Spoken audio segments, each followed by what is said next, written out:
প্রিয় দর্শক, আমরা খুব বিপদে আছি আমার বাইডারে লইয়া। এই ভাই খুব ভালো লোক আছিল কোনো এক সময়, অন অত ভালো নাই, একটু পারিবারিকভাবে খুব কষ্টে আছে।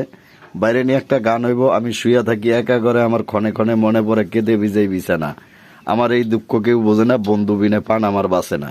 এই গানটা কি মার্কেট পাইব নাকি আল্লাহই ভালো জানে, কিন্তু আমরা কিছুক্ষণ পরে গানটা শুরু করবো ইনশাল্লাহ। এই 3-4 জন ডুলি মুলি লইছি, আরো লোকজন আছে ঢাকার কইলে অনেক না আমরা আমরা সালিসি বুঝ করি না। এই কিছু কইলি ফোন করি ওরে হান্দাতে কথা। আমি আলমগীর কথাটা একজনের রেকর্ডিং করলে আমার আলমগীর কথাটা সে নাইব মনিয়ার কথা আসতে ফোন কাটিয়ে যে রঘুয়ার মাতারি ফোন করি আবার কি চাই ওরে যে গোলামের গোলাম তোরে খাইব।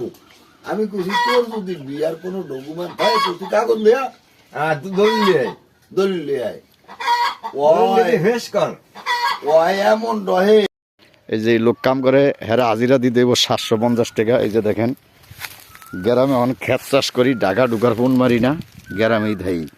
এই যে না ভাই, এই ডাইল কি আমনের কতটুক করছেন এই বছর? 4 একর। খরচ কত গেছে না ভাই? আর মাল হইব কত ডেয়ার?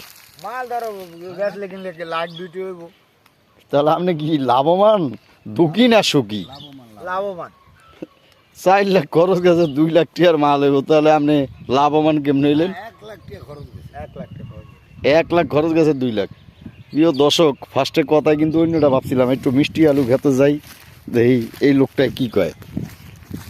এই যে দেখেন এককালের দেশি মানের উন্নত, ফরমালিন ছাড়া না। ফরমালিন দিছেন? না না, ফরমালিন মুক্ত, সার মারো মুক্ত।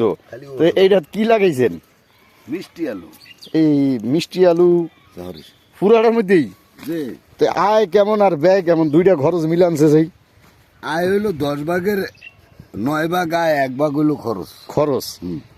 প্রিয় দর্শক, আমি মিষ্টি আলু করি না এই বছর, আমি তো বোকামি করিয়া লাইছি। সব লাভ তো হ্যাঁ একলাই করিয়া লইয়া যাব, তাই আমি করুম কি, আমি করতে খাই। হ্যাঁ না ভাই? তো আমরা এই আলু খেতে একটু দেখিয়া গেলাম আজকে, বেশি দেখা ভালো না।